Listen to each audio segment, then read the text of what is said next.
Алейкум, қадірменді халайық. Бүкіл тәпсіршілердің атасы, ең ұлы тәпсір кітабын жазған имам Табари рахималлаху тағала өзінің Тарихул Кабир атты еңбегінде келтіреді. Бір күні Әл-Харам мешітінде тұрсам, бір адам, Хорасан тараптан келген бір адам, Кағбаның алдына шығып, «Уа халайық, еспедім демеңдер. 1000 алтын теңгемді жоғалтып алдым. Кімдегім оны тауып, маған алып келіп берсе, Алла субханаху ва тағалаға оның екі дүниеде де бақытты болсын деп дұға жасаймын», деп айқайлап жатыр екен. Содан не болар екен деп жағдайды сырттай бақылап тұрдым дейді. Сөйтсем, бір ақсақал келді де жаңағы адамның алдына келіп, ол адамға: «Ей бауырым, егер ол ақшаны бала шағасы аш, жалаңаш, жерге тамағы жоқ, киерге киім кешегі жоқ адам тауып алған болса, бірақ оны пайдалануға Аллах субханаху ва тағаладан қорқып жатқан болса, сол адам сол тапқан ақшаны сізге алып келіп беретін болса, сіз оған ақшаның бір бөлігін бересіз ба, жартысын бересіз ба?» деп айтты дейді. Сонда жаңағы айғайлап тұрған кісі: «Аллаға серт, оған ақшаның бір тиынын да бермеймін. Егер ол маған ақшаны алып келіп берсе, оған екі дүниеде де бақытты болу үшін Алла тағалаға жалынып, жалбарынып дұға жасаймын. Егер ол ақшаны алып келмейтін болса, қиямет күнінде кісіге ешкім пайда бермейтін кезде, бала-шаға, мал-мүлік пайда бермейтін кезде, Аллах субханаху ва тағаланың құзырында жағасына жабысамын», деп айтты дейді. Содан ойға кеттім. Мына ақшаны мына қарттың өзі тауып алды ма екен деп ойладым дейді. Сөйтіп, кеш батқаннан кейін қарттың артынан үйіне аңдып бардым дейді. Сөйтсем, қарт бір жұпыны үйде тұрар екен. Үйіне кірді де әйелімен сөйлесе бастады дейді. «Ей әйелім, мына ақшаның иесі шықты. Иесіне қайтарып берейік. Құдайдан қорқайық. Аллах субханаху ва тағаланың құзырына барғанда, Аллах субханаху ва тағала осы ақша үшін бізді жазалайды ғой», деп айтты дейді. Сонда әйелі: «Уа қожайыным, бұл Аллах субханаху ва тағаланың бізге берген сыйы емес пе? Бала-шағаң аш жалаңаш қой, киерге киімі, жерге тамағы жоқ қой.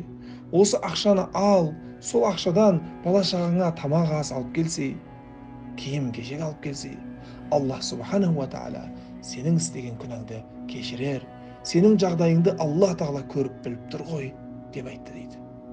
Сонда жаңағы ақсақал: «Жоқ, Аллаға серт, осы уақытқа шейін өзім де, бала-шағам да харам жолмен тамақ жемедік, бұдан кейін де жемейміз.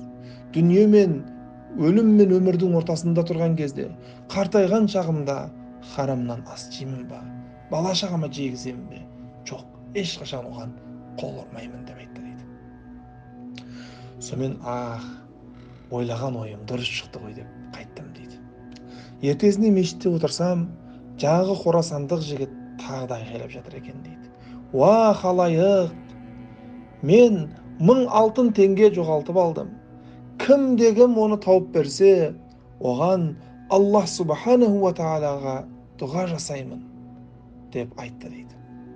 Сонда жаңағы ақсақал тағы қасына келіп: «Ей бауырым, оны бір кедей, ішерге, жерге тамақ асы жоқ, сусыны жоқ, киім кешегі жоқ бір қу кедей тауып алған болса, сол сенің ақшаңды қайтарып әкеліп берсе, ақшаңның 1/10 бересің ба?» деп айтты дейді. Жаңағы жігіт: «Жоқ, Аллаға серт, ақшаны алып келіп берсе берсін, бермесе бүкіл әлемдердің Раббысы Аллах субханаху ва тағаланың құзырында жағасына жабысамын», деп айтты дейді. Сонымен сол күні үйіне тағы қайтты. Мен де артынша ізінен бардым дейді. Барсам, жаңағы ақсақал әйелімен сөйлесіп отыр. «Әйелім, мынаның иесі 1/10 де бізге бермейді. Кел, осы ақшаны иесіне қайтарып берейік, аманатымыздан құтылайық», деп айтты дейді. Әйелі: «Жоқ, бала-шағаңыз аш қой, бала-шағаңыз жалаңаш қой, бір 10 алтын теңге алып қалсақ та, қалғанын қайтарып берсеңіз болмайды ма? Сөйтіп, бала-шағаға бір тамақ алып келіп, киім-кешек алып беріп, бір бала-шағаның қуанышын көрсек қайтеді деп айтты дейді. Сонда ақсақал қатуынды үнмен, жоқ, ешқашан осы уақытқа шейін харам жемедім, отбасыма жегізбедім, бұдан кейін де жегізбеймін, жемеймін деп айтты дейді. Ертесіне тағы мешітке барсам, тағы сол жағдай. Хорасандағы жігіт жаңағыдай тағы келіп жатыр. Мынау келіп тұрып, бауырым, оны бір бейшара кедей тауып алған болса, оған сол ақшаның 3 алтын теңгесін бересің ба тапқандығы үшін деп айтты дейді. Жаңағы Хорасандағы жігіт, жоқ, бір тиынын да бермеймін. Тауып әкеп берсе, Аллаға дұға жасаймын. Ал тауып алып келіп бермесе, тауып өзі жұмсап жіберетін болса, бүкіл әлемдердің Раббасы Аллах Субханаху ва Тағаланың құзырында жағасына жабысамын деп айтты дейді. Сонда қарт үйіне қайтты. Оның артынан мен де еріп бардым. Сөйтсем, жаңа қарт айтты дейді.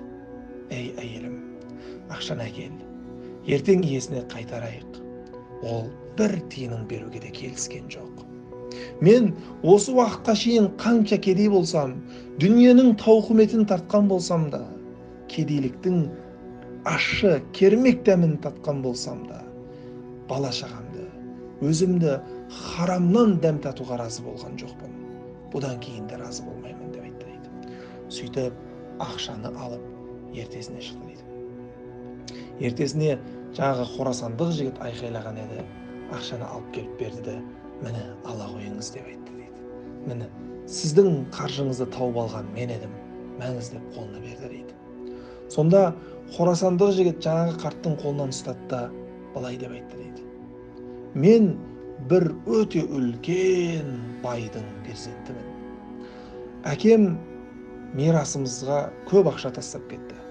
Сол тастап кеткен ақшалардың бірі мына 2000 алтын теңге еді.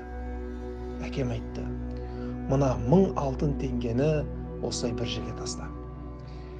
Шынайы Құдайдан қорыққан адам тауып алып, саған алып кеп беретін болса, екінші 1000 алтын теңгені де соған бересің деп айтты. Содан мен әдейі осы Әл-Харам мешітіне тастап кеттім.